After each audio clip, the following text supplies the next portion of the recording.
the #1 long-form writer that helps SEOs outrank competition at the click of a button using real-time research and NLP. Start ranking content today with contentatScale.ai. Wix Studio, one end-to-end web creation platform for your agency to deliver exceptional work with absolute efficiency.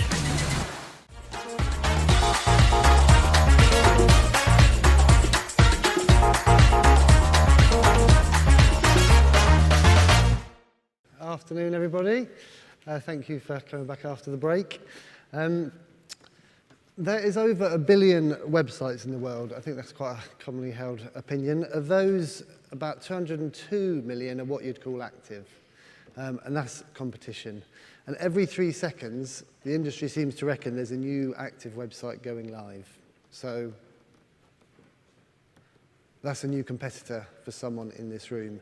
And I think in the UK alone, there's over 750,000 new businesses that are created every year. I don't think search is going to go away, and I don't think it's going to get any easier. And in fact, I think looking back at the history of search will help us plan for the future and for our strategies. So I'm going to talk a bit through about my last 24 years in search, the successes and failures, but what that's taught me about how we need to plan for the next decade, if I still want to be here in 10 years, that is. Some of you are probably thinking that guy doesn't look old enough to have been in search since 1999. My slides aren't changing, by the way, on the main screen. But anyway, I have been involved in search since 1999.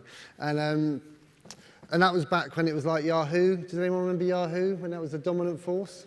Anyone not? I can't actually see. Or Alta Vista? Yes, brilliant. Dogpile. Anyone remember Dogpile? No one remember Dogpile? Okay, just me. All right, okay. Well, in that case, who here was born after 1999? Anyone? But a few bit. In 99, brilliant result. Okay, fine. Okay, brilliant. Well, a lot has happened in that time. Now, search engines obviously completely changed how we discovered information, how we communicate, how we go on holiday, how we buy. They've even changed how we date, haven't they? And it's been quite revolutionary. But while that's happened, there's some things that have always stayed the same. And I think that's important because I'm someone who gets very easily distracted by gadgets and by any new shiny SEO technique. And this is what I've learned the hard way. Now, there's a chap called Jeff Bezos. He's relatively successful. He started Amazon in 1994. So he often gets asked about the future of search, what does he see happening, the future of business, the future online. And he makes a very interesting point, which is worth pondering on, which sort of summarises, I think, what I've discovered over the last 24 years, if you want to be in search for longer than just 2 years, or you're in an agency and you want a client for more than 2 years. We've had some clients over 10 years. I'm just going to run through that with you. Now, he was asked, I very frequently get asked the question, what's going to change in the next 10 years? I almost never get the question, what's not going to change in the next 10 years? And then in this talk, he goes on to say, the second question is actually almost more important. Because if you know what's not going to change in your business, in your sector, in your industry, you can build a long-term strategy around these things. Now, the challenge is, there's always talk of the next wave. What's the new thing? What's coming? What's going to change? And there's obviously validity in that. We need to focus on that. But what I've learned over the time is if we ignore the things that don't change, then we just have short-term gains with clients, not the sort of long-term successes. Because I think, well, we're an agency, but whether you're in-house or an agency, well, you want to build clients long-term. A, if you want to grow as an agency, and B, if you just want to have fun with the client.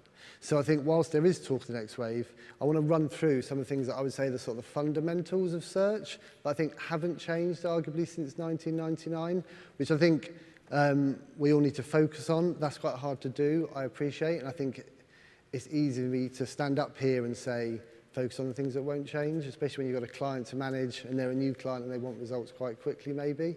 But if you can stop and look up and pause and just think about these things every so often, it will really help with your long-term success. And it's the sort of thing we've done with clients. And when we haven't done it, that is when we've probably plateaued out a bit in performance. So I'm going to run through these principles, but I also want you just to think about other principles you might have thought of that you've noticed that don't change as well. So there's 8 of them. First one, the point of search engines was always to make information easy to find. I feels like we forget that sometimes we get excited about just pushing out content all over the place. We need to help search engines make the information understandable. That's all they want to do, okay? It's not just about banging out content all over the place. That's the key thing that gets forgotten. 2, over time, you will make more money or a better ROI and profit on search than you will in paid, okay, with SEO organic. Now, that might slightly frustrate a few paid search agencies, but some of the clients we work with for over a decade, and during that time they've done paid, whether they've done it in-house or done it with a specialist team. And I haven't got a problem with paid, obviously it works brilliantly as well, but they've never made a better ROI over that long term, okay? They might have over like a year or two, but they've never made it over a 10, 12-year period. And that's what, don't forget that when you're trying to pitch organic, SEO to a client. You're trying to pitch a long-term campaign because that's the sort of relationship you want, and you're trying to add value to them, and that's why they'll keep you. Obviously, relevant, high-quality content still rules. It's scary how many people still just push out content for content's sake, as though they're just going to have a short-term hit and they just want to introduce a campaign to a client. I can't believe how that is undervalued so much. Always align with Google's roadmap. It's been fun 24 years, especially back in the early days when you had the whole white font on a white background. That was a classic hack that people used to use, or there was blog personalized networks, wasn't there? And there's rich snippet abuse, and there's buying blogs or off-site links in bulk, and all these things, if we're honest, have worked. They did work. They did get people up the rankings, and it was always quite frustrating if you weren't doing it. But again, if you want long-term success, these aren't the sort of strategies you want. You don't want to be trying to cheat Google. You want to copy, follow their roadmap, evolve with them for sure, but not try and cheat. I mean, the cheating will help. You'll definitely get short-term benefits, but if you get caught, or worse, you won't have those long-term relationships with those clients. You might have them for 2 years, but you won't have them for 10. So don't do that. There is no silver bullet. That's it, really. There is no silver bullet. If anyone ever tries to tell you there is, be very wary. I remember, again, back 10, 15 years ago, one person could do it all. They could do paid, they could do the tech SEO, they could do the data, they could do the content, but that isn't the case now. It is much more complicated. So you find anyone who says they can do it all, either A, they're my age, so you might not want to work with them, or B, they're just out of date, okay? So that isn't the case anymore. I think also it's the same with packages, SEO packages, when people just offer like off-the-shelf packages. Again, they did work in the past because the competition was less, but nowadays everyone's website's different platform, different competition. They've done different marketing so far, they've got different products. It's not one size fits all. There isn't just like a silver bullet package, okay? So be wary of that. 6, never stop learning yourself. I think it's a bit like having children. If everyone's fortunate enough to have any, as soon as you think you know what you're doing with parenting, it generally then goes wrong, which is the same with SEO. I think if you think you've cracked it, I'd be very wary because it probably means there's change coming, okay? So never stop training. Events like this are great, but also giving time to your staff, to yourself, to upskill, to take time out during the year to keep up to date. The amount of people you get with a sort of a tick box list of SEO that they go through every time on every website is quite scary. The amount of, over the last 20 odd years, agencies I've seen come and go that sort of have that approach is concerning. Obviously anyone can follow a list, including AI. So it's about strategy, it's about learning, it's about getting the bigger picture. Link building, I would suggest, is a bit irrelevant, again, for the long term, and I'm talking 10 years, not 2 years, unless you build your brand, okay?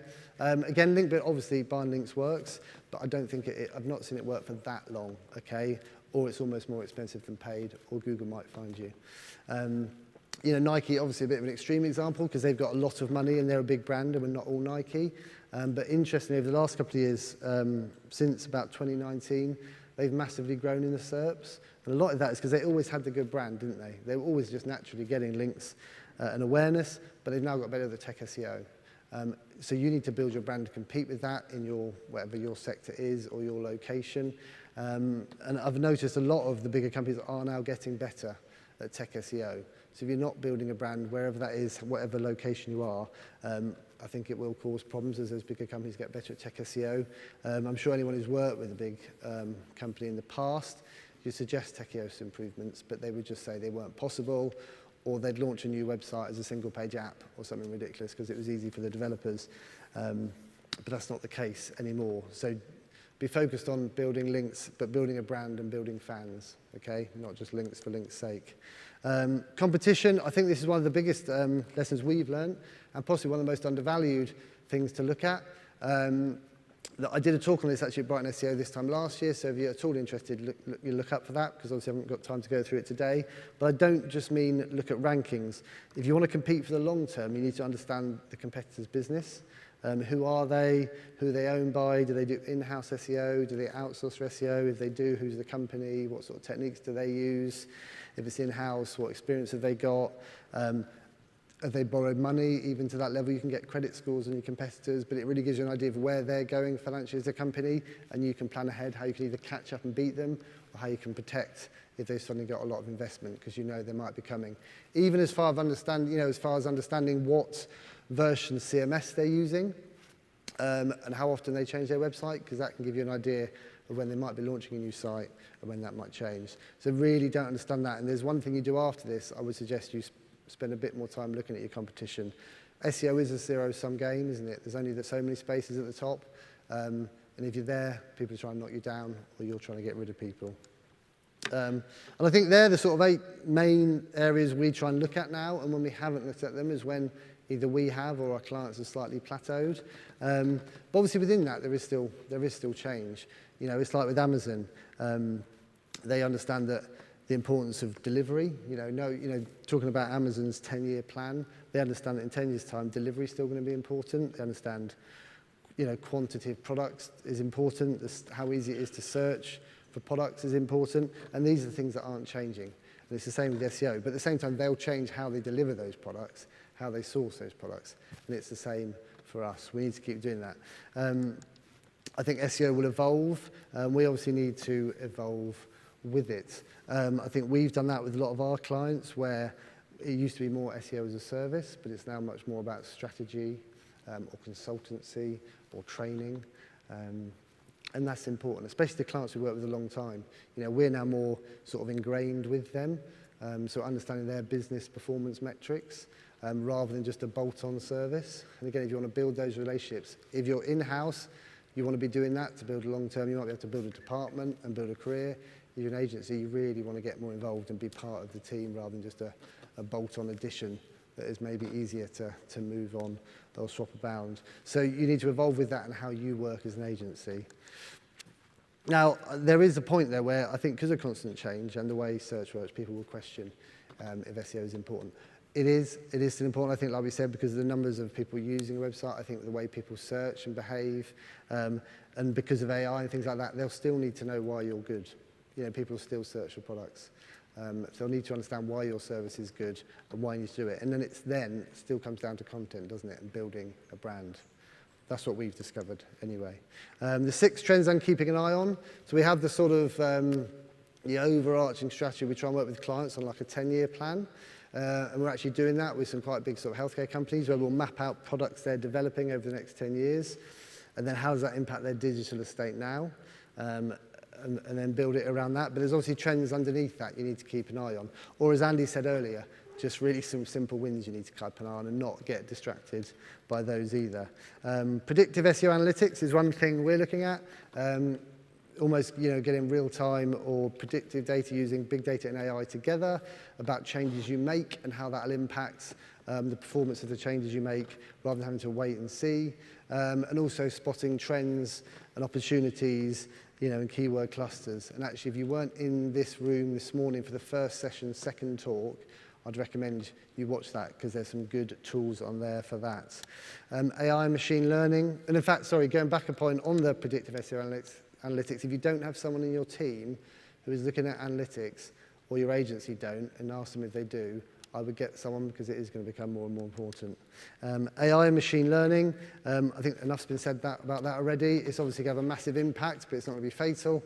As a quick analogy, I would say it's a bit like the steam engine. I wasn't fortunately around when that was invented, but people who were scared of it or didn't learn how to use it did fail. The companies and the people that learned how it did work, they're the ones that succeeded. I think it'll be the same with AI. So again, if you haven't got someone in your company or the agency you work with that are playing with AI and using it and testing it, be concerned, so do ask. I think ways of searching will obviously evolve. Voice hasn't quite taken off as expected, unless your marketing is really targeted around trying to explain to people how old President Biden is, or how to boil an egg, which isn't money making for most people. But it will keep evolving. I think video search will evolve actually even further as Google and YouTube better understand what's in the video. And that comes back to how do we communicate that to them, because the first point was of the things that won't change was, Google just wants to answer questions. But I think also it's testing formats. So you've got the pyramid of content, you've got your content at the top, and then testing different formats. And we spend time trying to do that. And the results aren't always positive, but they will be.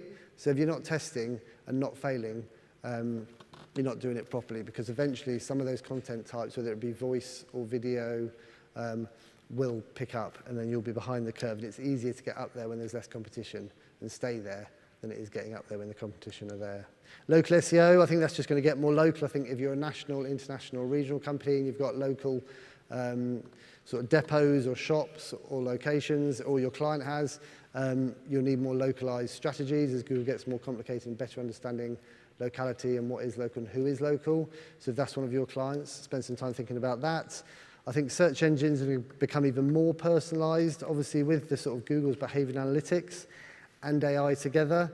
There'll be a point where Google might understand your tone you search in, especially with voice, but with text as well, and it will return results based on the sort of tone that you searched in. So again, you need to understand how your ideal client, what your persona of your client is, how they talk and respond in that way, and that will become more personalized. So do think about the language you use, not just the keywords in there. So can you train AI to do that? Possibly, but think about that. I think also there'll also be a point where you won't even search. Google will give sort of personalized results without even searching, based on location, based on time of day, based on what you've done before, based on people similar to you and what they've searched. So again, that's all about quality content and having a strong brand, isn't it? Because if it comes up with a result that's relevant, they're likely to click on it. And we found certainly recently, but it seems to be happening more, it's just Google, how it understands content. And we've had to a couple of times, Google's obviously understand whether it's a product or an information search or a combination of both, especially with AI actually, and Google's, how it's testing in its labs area with the AI search results, how it understands contents. And we've been testing how we structure a site, sort of the IA and the URL structure and the internal linking really impacts what it pulls through on those results. So if your ranking starts suffering for no obvious reason, do just have a think about, is Google changing how it understands what the phrase means that the person's searching? So that's the search intent.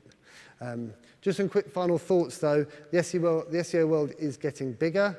It is getting more competitive, but I think also from a user point of view, they're really want to know more than just a product. It used to be people just search for a product, didn't they? They just click, find, search project, click through. But now they want to know more about you as a company and your values. I think if you're not doing sort of brand SEO on your values and what people want to understand about your opinion on things, you could lose out. I even wonder, Google's sort of ethos is, do no evil. So should our sustainability score or conservation opinion be a factor? If Google's making people rank at the top that are knowingly destroying the world, maybe it should be a factor, maybe it will be. So just think about that. Don't forget about the people. When we've been working with clients for like 10, 12 years, it's amazing how in that time the agencies that have come and gone are the ones who I think they just haven't cared for their people. You've got to have people over profit. There's been quite a lot of talks about that here at Brighton SEO, which is great. But however good your systems and processes and clients are, if you don't have a good team, it counts for nothing. If you have too much churn, your clients will go. Try and build a team. If you lead a team or you want to lead a team or you lead an agency, make it a good place to work. Life's too short. Something like 70% of people leave their job because of their boss. So if someone's left your team recently, reflect on that. It's less so the money. So build a good team. You can't do anything without a team. In a nutshell, there was 3 things I was to say, please take away from this talk. It's 1, please go and set a 10-year plan with your client. A, they'll love it because they love talking about where they want to be. But B, it'll help you then plan those smaller things. Like I said, we started doing that with some quite big clients, and it's really helpful. 2, monitor the competition better. Have a look at or message me on LinkedIn if you want that video. I can probably dig it out. And 3, take care of your team. If you don't take care of your team, you will suffer for it. And just finally, I think SEO actually has a bit of a problem with imposter syndrome. I think when it started back in '99, it was just a fad. It was like a dark art. People just said it was just a bolt-on. No one really cared about it. Just the slightly geeky people in the office would do it, and they were just in a corner doing it. And we always thought it would just stop at some point. We didn't really know, but it was quite good money in it. It's almost like we're expecting Kelvin or Google to come in and say, "Oh, SEO's over, it stopped." And I think that's why we have short-term aims a lot of the time. And we don't plan for the long term because we genuinely aren't confident that there's a long-term SEO future. But there is. I would say don't have that imposter syndrome. I think whether you're in B2B or healthcare or e-commerce or you're an SME or you're a freelance, it is every year for the last 24 years I've been doing SEO, people said it's going to finish, especially people in paid or PR or whatever. That's just not the case. AI is just going to help us. It's not going to make it worse. It's going to make it harder maybe and more competitive. So I would just encourage you to maybe just believe in what you do, back yourself, and please go away and set those long-term goals. Thank you. Monthly reporting making you want to shove sharp things up your nose? Try Dragon Metrics, the all-in-one SEO software with mind-blowing reporting tools.